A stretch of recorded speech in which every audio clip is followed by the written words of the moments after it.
नमस्कार दर्शकों, मैं जितेंद्र गुप्ता। आप देख रहे हैं स्टार सिटी न्यूज़। हमारे साथ इस वक्त मौजूद हैं एडवोकेट अनुराग मलिक जी, जो कि आज युवा मोर्चा दिल्ली प्रदेश के प्रवक्ता चुने गए हैं। सर, आपका स्वागत है। सर, पहले आपसे हम पहला सवाल करेंगे। अभी आपको जैसे पार्टी ने अभी युवा मोर्चा से अभी प्रवक्ता बनाया सर जी, आप अपने पूरे टीम शीर्ष नेतृत्व को क्या कहना चाहेंगे? शीर्ष नेतृत्व को एक ही चीज़ है, हाथ जोड़कर जितनी बार धन्यवाद किया जाए वो कम है। हमारे पार्टी के राष्ट्रीय अध्यक्ष जेपी नड्डा जी, प्रधानमंत्री मोदी जी, अमित शाह जी, गृह मंत्री जी, और हमारे पार्टी के प्रदेश के अध्यक्ष श्रीमान आदेश गुप्ता जी, और हमारे युवा मोर्चा के प्रदेश अध्यक्ष भाई वासु रुक्खड़ जी।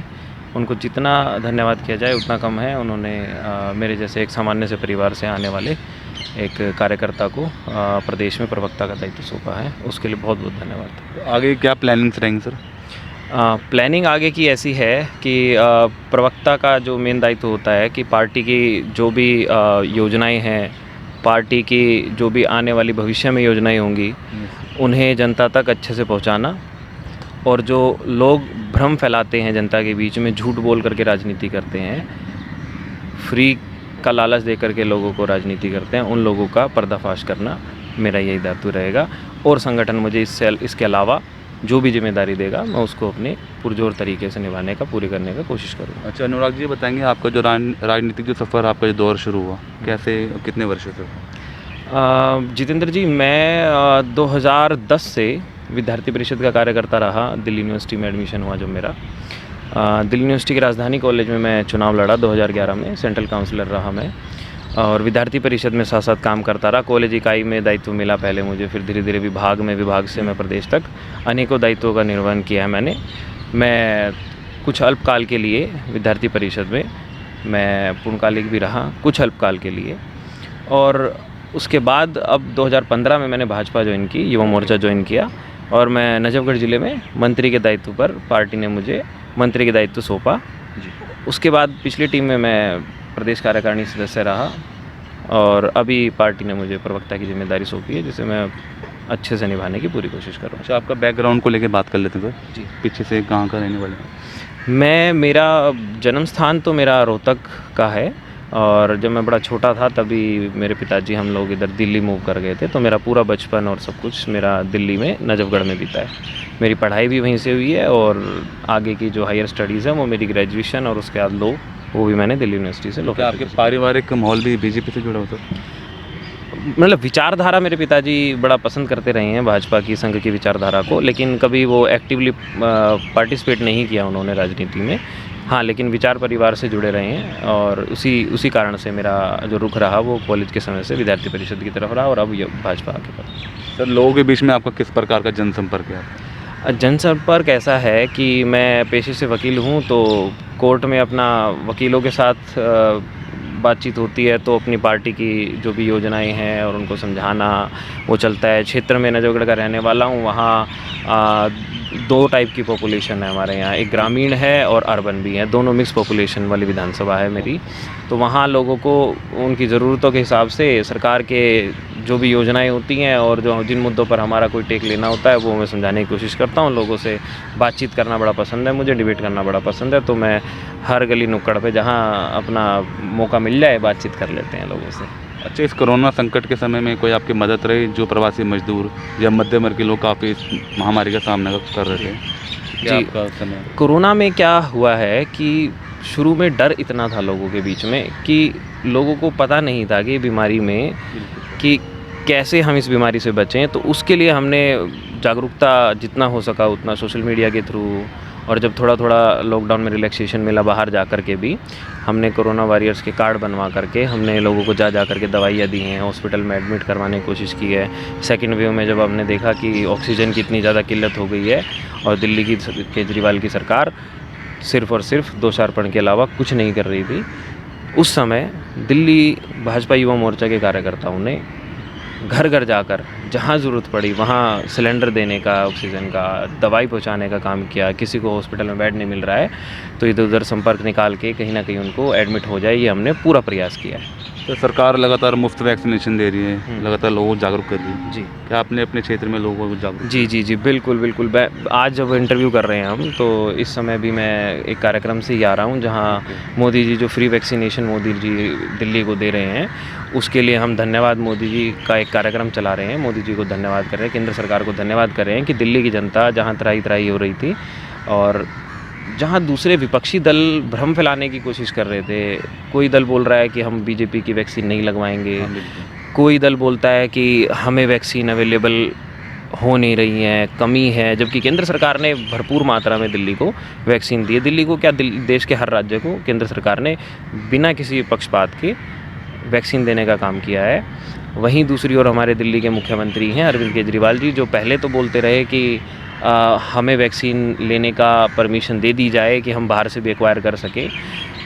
इसी तरह कांग्रेस के पूर्व राष्ट्रीय अध्यक्ष और अभी उपाध्यक्ष राहुल गांधी जी, उन्होंने भी इसी तरीके से लेटर लिख के केंद्र सरकार मोदी जी से निवेदन किया कि हमें वैक्सीन, हमारी राज्य जिन जिन राज्यों में हमारी सरकार है वहाँ पर हमें वैक्सीन खरीदने की इजाज़त दी जाए। केंद्र सरकार को इस चीज़ का अच्छे से पता था। केंद्र सरकार को क्या, हर राज्य सरकार को भी पता था। सिर्फ ये राजनीति करने का मुद्दा था कि बाहर वैक्सीन नहीं मिल रही हैं। जिन लोगों ने, जिन देशों ने पहले भी ऑर्डर किए हैं, उनके ऑर्डर भी कंप्लीट नहीं हुए हैं, तो जो भी बाहर की कंपनियां हैं वो ऑर्डर पूरा नहीं कर सकती। लेकिन जनता को बरगलाने के लिए, जनता को ये दिखाने के लिए कि हम कुछ कर रहे हैं आपके लिए, जबकि वो कुछ नहीं कर रहे थे, हाथ पे हाथ धरे बैठे थे, उन्होंने ये मुद्दा उठाया कि हमें परमिट कर दिया जाए कि हम वैक्सीन खरीद के ले आएँ। हुआ क्या वो वैक्सीन ले पाए? नहीं ले पाए, क्योंकि मार्केट में वैक्सीन अवेलेबल ही नहीं थी। जब भारत अपने आप सक्षम है, हम दुनिया को वैक्सीन दे रहे हैं, हमारे पास वैक्सीन है, अगर ज़रूरत पड़ रही है तो हमारा देश बाहर से भी वैक्सीन खरीद रहा है और बहुत अच्छे तरीके से, सेंट्रलाइज तरीके से भेजने का स्टेट्स में काम किया जा रहा है मोदी जी के नेतृत्व में। तो वही हम जनता तक पहुंचा रहे हैं कि फ्री वैक्सीनेशन मोदी जी कर रहे हैं। दूसरी ओर जो दल सिर्फ राजनीति करते हैं, जिन्होंने कोविड के समय हाथ पे हाथ धरे बैठे रहे, सिर्फ मीडिया में मोटा मोटा बजट, आप देखो इतनी आरटीआई लगाई है भारतीय जनता पार्टी ने। आरटीआई में कितना खुलासा हुआ है कि करोड़ों की ऐड चलाई हैं केजरीवाल साहब ने, लेकिन काम के नाम पे उनके पास एक पैसा नहीं है। जन आशीर्वाद यात्रा को लेकर जो ये मुहिम चलाई थी सर, जी इस चीज़ को लेकर आप अपने लोगों में क्या मैसेज दे रहे हैं? जन आशीर्वाद यात्रा का एक ही मैसेज है कि समाज के हर तबके को, चाहे वो दलित हो, ओबीसी समाज से आते हों, मतलब जिस तरीके से मोदी जी ने ड्रीम कैबिनेट तैयार की है, वो अपने आप में देखने हो गए। देखकर ही मज़ा आ जाता था जब कैबिनेट की घोषणा हुई कि वाह क्या कैबिनेट बनाई है, इतनी पढ़ी लिखी कैबिनेट को पूरा प्रयास किया गया कि समाज के हर व्यक्ति को प्रतिनिधित्व मिले, हर समाज को प्रतिनिधित्व मिले। कैबिनेट को जितनी कोशिश हो सकी है मोदी जी ने युवा बनाने की कोशिश की है। आज नौजवान जो मंत्री हैं हमारे, जैसे अनुराग ठाकुर जी हो गए, किरण रिजिजू जी हो गए, इस तरीके से काफ़ी लोगों को, चाहे वो एससी समाज से हों, ओबीसी समाज से हों, एसटी समाज से हो, हर किसी को प्रतिनिधित्व देने की कोशिश की। और वहीं विपक्षी दलों ने इतिहास मोदी जी ने बनाया था इतनी अच्छी कैबिनेट बना करके, उन्होंने पूरी कोशिश की और उन्होंने संसद में उनका परिचय भी नहीं होने दिया। ये शर्मसार करने वाली हरकत जो है ये विपक्षी दल करते रहे हैं और ये इसी तरीके से देश को पीछे खींचने का काम करते हैं। मोदी जी का 24 घंटे 365 दिन देश की तरक्की के लिए काम कर रहे हैं, लेकिन ये दल, विपक्षी दल, सिर्फ और सिर्फ टांग खींचने का काम करते हैं। आप देखिएगा जो पिछला मानसून सत्र रहा संसद का, वो one of the worst session रहा है पार्लियामेंट का। क्योंकि विपक्ष ने बिल्कुल काम नहीं करने दिया। सिर्फ और सिर्फ विपक्ष को कुछ भी ख्याल आता है, कुछ भी बातें बुनते हैं पैगासस को लेकर के, फिर वो किसानों की बात करते हैं तो जो कृषि कानून है उन तीनों पे जनता को भ्रमित करने की कोशिश कर रहे हैं। आज आप देख रहे होंगे किस तरीके से बरगलाया जा रहा है किसानों को, और भोले वाले किसानों को उनके किसान नेता जो बाहर की और कांग्रेस पार्टी के और विपक्षी दलों की फंडिंग पर आज किसानों को बरगला रहे हैं। बड़ा दुखदाई है मेरे लिए, मैं खुद एक किसान परिवार से आता हूँ, बड़ा बुरा लगता है। सर इसी कड़ी के साथ लास्ट में आप अपनी जनता को कुछ अपील करना चाहेंगे? मैं जनता को एक ही चीज़ की अपील करना चाहूँगा कि अपनी बुद्धि का, अपने विवेक का प्रयोग करें और देखने की कोशिश करें।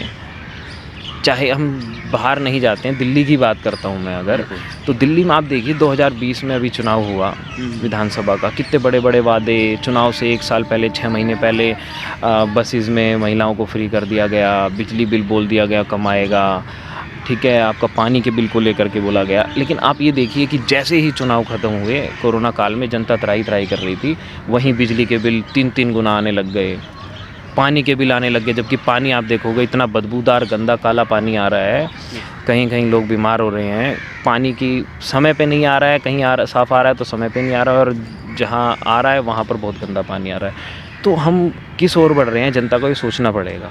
हमें ये सोच समझकर वोट करना पड़ेगा कि जो हमें प्रलोभन दे करके वोट डलवाने की कोशिश करते हैं, ऐसे नेताओं से हम दूरी बनाएं। हम ऐसी पार्टी का साथ दें जो साफ स्पष्ट बात करती हो, वो पार्टी जो विकास की बात करती हो, सबका साथ और सबका विकास का नारा लेकर के सबके विश्वास के साथ पार्टी आगे बढ़ती हो, ऐसी पार्टी भारतीय जनता पार्टी को चुनना चाहिए। केंद्र में भी बीजेपी की सरकार है, एमसीडी में बीजेपी की सरकार है, जिसको पल पल परेशान किया जा रहा है केजरीवाल द्वारा। ये क्या क्या क्या क्या दिखाता है? ये लोकतंत्र ऐसे चलता है? एमसीडी को आप एमसीडी का बजट नहीं दे रहे हैं, केजरीवाल सरकार क्या दिखाना चाह रही है? ये सिर्फ़ और सिर्फ गंदी राजनीति करते हैं और कुछ नहीं। मैं जनता से बस इतनी ही रिक्वेस्ट करूँगा, इतना ही हाथ जोड़कर मैं बोलता हूँ कि कृपया अपनी बुद्धि और विवेक का इस्तेमाल करें सभी, युवाओं से खासकर, कि दिखावे में ना आकर के सोच समझ करके वोट डाले जनता। धन्यवाद आपका एडवोकेट अनुराग Malik ji, star city news में समय देने के लिए। तो यह हमारी सीधी बात एडवोकेट अनुराग मलिक जी से, स्टार सिटी के साथ जितेंद्र गुप्ता।